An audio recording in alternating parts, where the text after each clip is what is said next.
Hey, me family. I um, I just walked past this thing in my office that made me want to share this.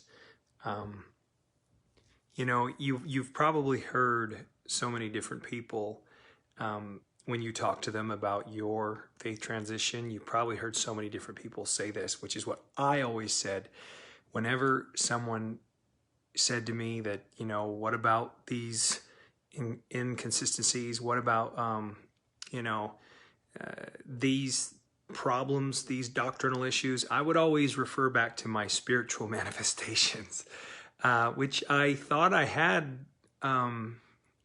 two that were very significant, and I just thought, oh, just too powerful to be a coincidence. And so these people have had those kinds of experiences too that they always draw back on and causes pretty severe cognitive dissonance. And they don't realize that the reason that they experienced some of those things was confirmation bias. Now, I can see that in hindsight, that my mind is a very powerful thing. And my mind went to work proving myself right. My mind went to work gathering evidence to prove what I wanted to believe.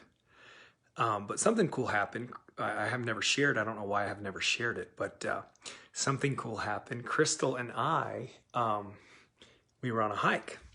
And we were on a date, and we were hiking, and we were thinking about we were talking about Brigham Young. And because we had gone through and toured Brigham Young's house, and his house down here in St. George. And it's awkward when you tour the house. They talk about his other wives, and there's like this secret entrance for his mistresses. It was so strange, but we were talking about how he was a kind of a dirtbag and a scumbag, and we were talking all about that, just everything we knew about Brigham Young that that demonized him. And as we were talking about that, we were probably 3/4 of the way through our hike, and we walk past this rock, and I'm kidding you not, like this rock right here was on the ground, and it just said truth. And I was like, well, there's nobody else around. It was like far into this hike, and I go, that's weird. There's just a rock on the ground with the saying truth on it.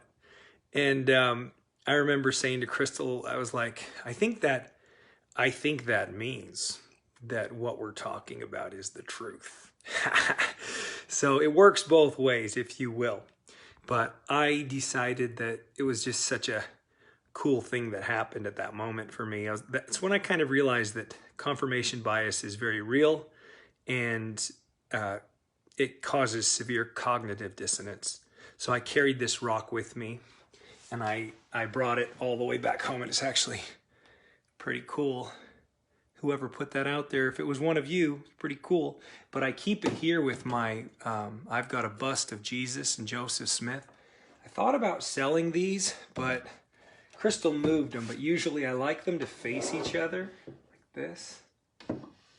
And what I'm going to do, I put them facing each other, and then I put the truth rock right in front of them. See?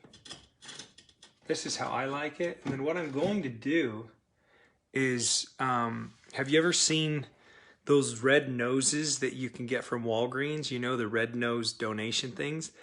I got to get my hands on one of those, and I'm going to stick it on Joseph Smith's big honking nose, because he's a clown. And yeah, fun stuff. So don't get rid of your Mormon memorabilia. Just have some fun with it. Bye, guys. Hope you're well.